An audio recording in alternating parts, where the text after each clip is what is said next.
नहीं, कासिम साहब पल्लवी पटेल के खिलाफ क्यों एक्शन नहीं ले सकते हैं? जैसे इन्होंने इस बार 10 टिकट पटेल को दे दिया, कुर्मी को दे दिया, वोट इनको मिला।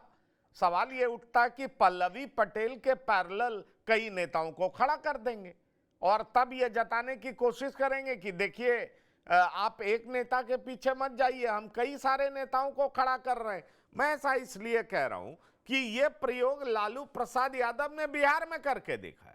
बीजेपी ने सम्राट चौधरी को उप मुख्यमंत्री बनाया, उपेंद्र कुशवाहा को एनडीए में लिया। लालू प्रसाद ने क्या किया, 7-8 टिकट कुशवाहा समाज को दे दिया। कुशवाहा समाज स्थानीय उम्मीदवार को देख करके वोट करने लगा। एनडीए का परंपरागत वोटर माना जाने वाला कुशवाहा इस बार एनडीए के साथ उस तरीके से नहीं रहा, ज्यादातर संख्या में वो टूट गया। इसलिए मैं आपसे कह रहा हूं कि अखिलेश यादव पल्लवी पटेल के खिलाफ एक्शन क्यों नहीं लेंगे? क्या पल्लवी पटेल इतनी बड़ी नेता हैं क्या? देखिए, फूलपुर में चुनाव है, फूलपुर में उपचुनाव है, और कुर्मी बिरादरी उत्तर प्रदेश की बहुत ही शार्प और समझदार बिरादरी है। अब विधानसभा में उनकी सदस्यों की संख्या देखेंगे तो सबसे ज्यादा है, पिछले वक्त जितने भी विधायक हैं उसमें सबसे ज्यादा कुर्मी समाज से आते हैं।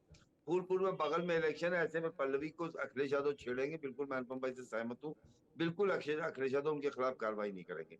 शरीफ इस्लाम अंसारी के ऊपर भी आरोप है कि उन्होंने वोट इनवैलिड किया है, उनके खिलाफ भी कार्रवाई नहीं होगी, उनके खिलाफ भी कोई किसी तरह की बात नहीं होगी। देखिए, अखिलेश यादव ने 5-5.5 महीने करीब करीब इंतजार कर लिया, जबकि जिस दिन ये हुआ था उसके दूसरे दिन तीसरे दिन तो विधानसभा अध्यक्ष को देना ही चाहिए था।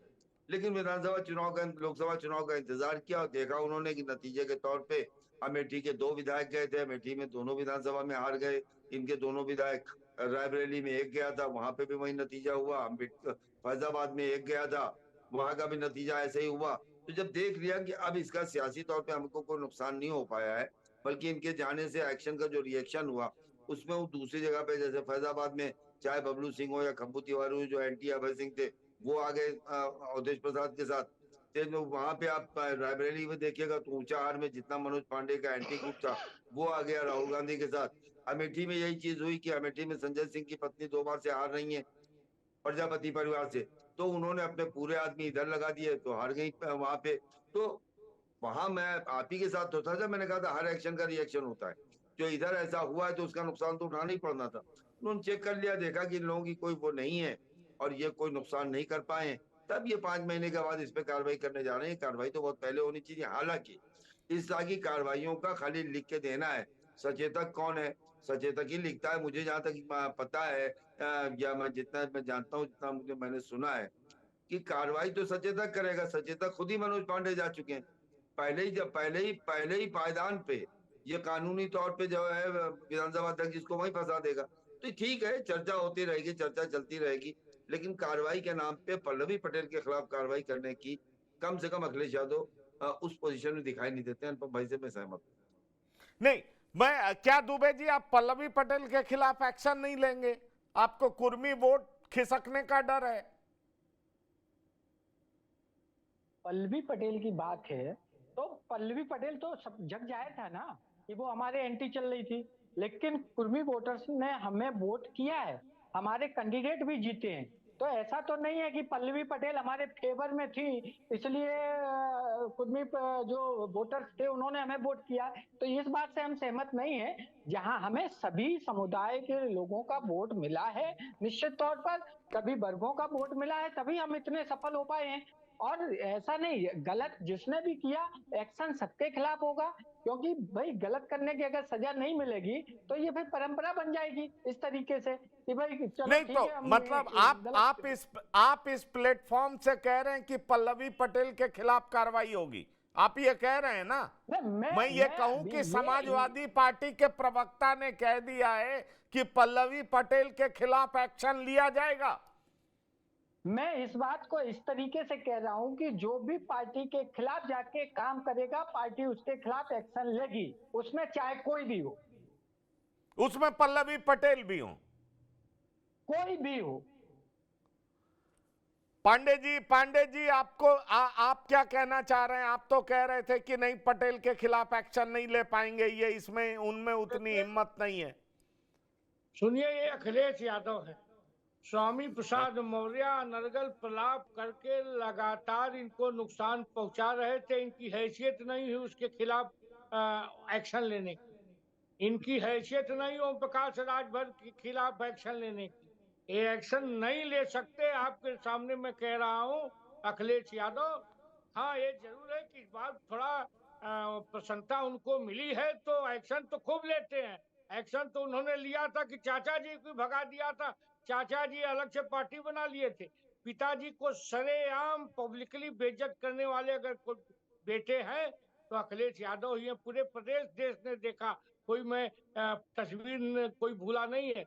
लेकिन मुझे मालूम है कि पल्लवी पटेल के खिलाफ एक जो अंसारी हैं उनके खिलाफ हैसियत नहीं है एक्शन लेने की अखिलेश यादव की। आपके सामने कह रहा। दुबे जी कुछ कहना चाहेंगे आप? मैं मुझे बड़ा आश्चर्य होता है कि जिनके खुद के घर से शीशे के होते हैं और वो दूसरे के घरों में अगर पत्थर फेंके तो बड़ा मजे, मतलब अब क्या मैं कहूँ।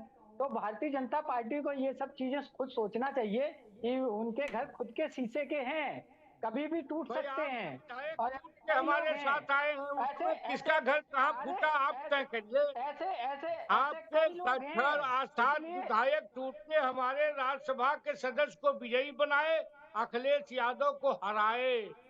अब वो अपने आप तो वो सब सत्ता नहीं का हारे हैं ना। दुरुपयोग करते आगे हैं। क्या होगा आप ये सत्ता पब्लिक का तय दुरुपयोग करेगी। करते ये हैं। अलग बात है कि उन आपने विधायकों ने आपने अखिलेश आप यादव को आपने सत्ता का सरेआम दुरुपयोग किया बेइज्जत तो करने का जनता ने काम उसका किया जवाब है। दिया है। उन पर अखिलेश क्या निर्णय लेंगे ये आप तय करेंगे कि हम तय करेंगे।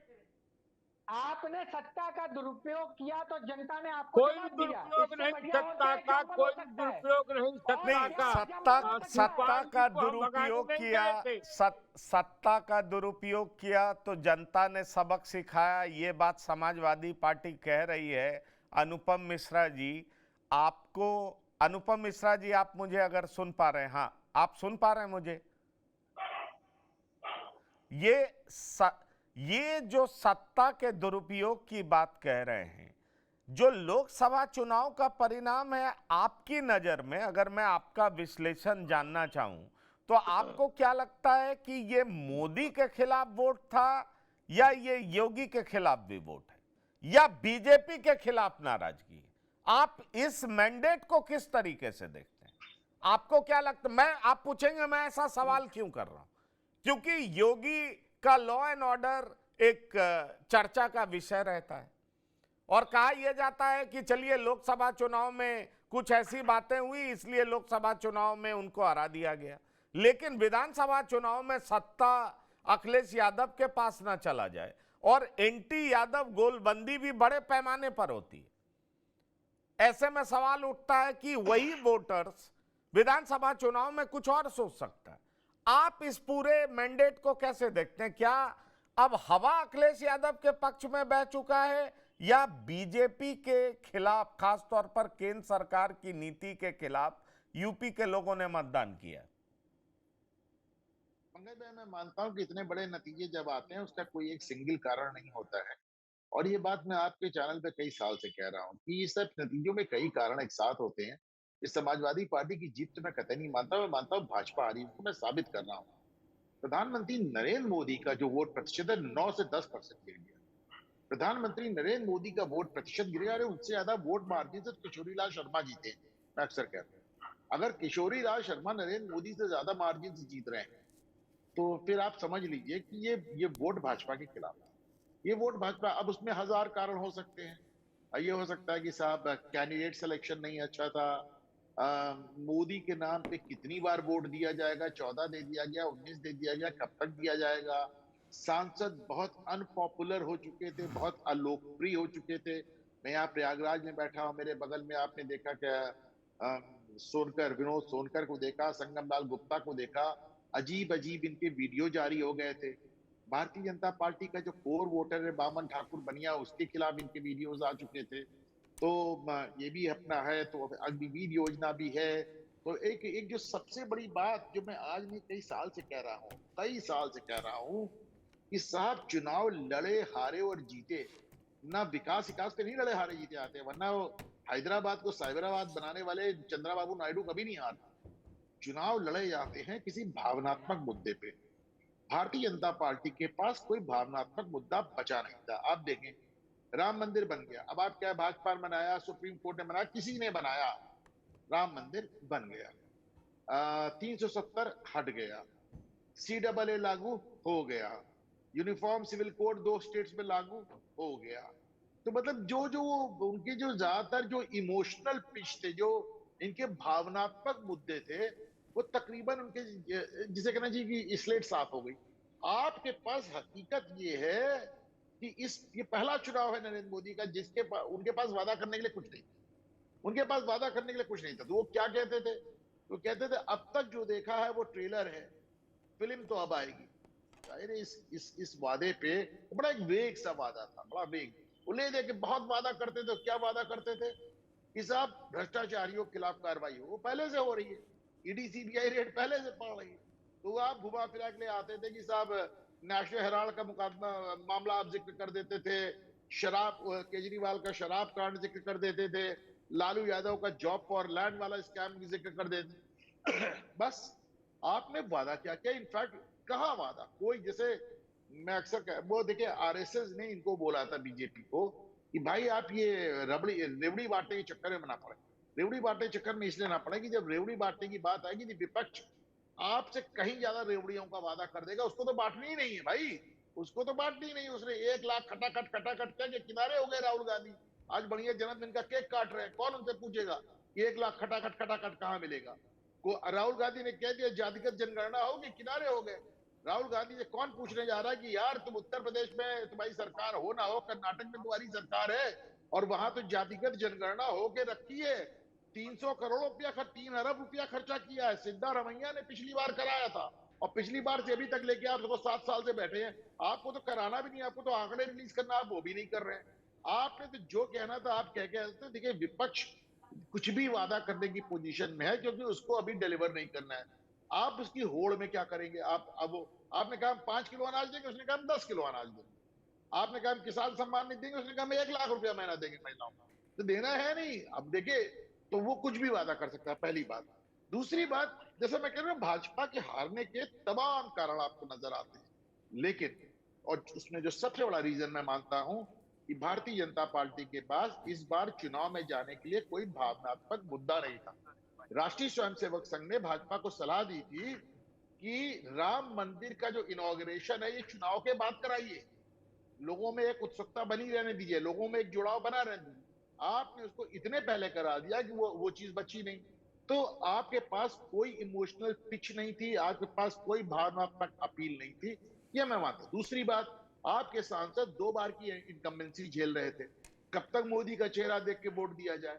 तीसरी बात, ईमानदारी से आप देखें कि इस बार टिकट कलेक्शन, बहरहाल मैं जाना नहीं चाहता हूं कि भाजपा की हार के क्या को आप गिनते जाएंगे तो हजार। वैसे भी हारने के बाद या जीतने के बाद में सोच के बता देना बड़ा आसान होता है कि फला इसलिए जीत गया फला इसलिए हार गया, इसलिए मैं उसमें नहीं जाना चाहता। हकीकत यह है कि सपा की जीत से कहीं ज्यादा ये भारतीय जनता पार्टी की हार है। एक सवाल पंकज भाई, आपका चुनाव अभी प्रोग्राम में 10-15 मिनट बाकी हैं और इस पे सपा प्रवक्ता भी बैठे हैं, सैयद कासिम साहब हमारे दोस्त बैठे हैं। हम लोग अक्सर से बात करते हैं। आज सुबह किसी दूसरे चैनल पे जिस पे हमने सैयद कासिम साहब से सवाल किया था, सवाल ये कि अभी तक अखिलेश यादव ने जितने गठबंधन बनाए वो सब टूट गए। उसका कारण सिर्फ एक था कि उनका कोई गठबंधन सफल नहीं हुआ। बसपा के साथ चुनाव लड़ा, हार गए, तोड़ लिया। कांग्रेस के साथ चुनाव लड़ा, हार गए, तोड़ लिया। राजभर से, जयंत चौधरी से, निषाद पाठ सबसे टूट गए उनके गठबंधन। छोड़िए, जाने दीजिए। ये गठबंधन तो जीता हुआ गठबंधन है साहब, ये तो आपने जीत लिया है चुनाव। ये आपने हकीकत ये है कि अखिलेश यादव ने उतनी सीटें हासिल की हैं जितनी सीटों से भारतीय जनता पार्टी का बहुमत रुक गया। तो बहुत बड़ी बात है। अब सवाल दूसरा आता है, सवाल ये आता है कि मुलायम सिंह यादव ने इस बात को 2-3 बार बड़े मुखर रूप से कहा था कि समाजवादी पार्टी को कांग्रेस को उत्तर प्रदेश में खड़ा करने की गलती नहीं करना चाहिए। 1999 में उन्होंने सोनिया गांधी का समर्थन नहीं किया, अटल बिहारी वाजपेयी प्रधानमंत्री बन गए। बहुत मुसलमानों में नाराजगी थी कि साहब आपने कहते भाजपा की सरकार बना दी। उन्होंने कहा मुसलमानों की नाराजगी आगे पीछे खत्म हो जाएगी, लेकिन एक बार मैं यूपी में अगर कांग्रेस को खड़ा हो जाने दूं तो सपा ही साफ हो जाएगी। इस तरह समझिए ना, आपके 32% वोट में 18% 19% मुसलमान है। अगर वो हट जाएगा तो आप तो 10% के लारे पड़ जाएंगे। भारतीय जनता पार्टी को छोड़ के देश में कोई विपक्ष ऐसा नहीं जो मुस्लिम वोट के बगैर सरवाइव कर सके। भाई कांग्रेस का यही तो वोट था, बामन, दलित और मुस्लिम। तो ब्राह्मण ले गई भाजपा, दलित ले गई बसपा, मुसलमान ले गई सपा।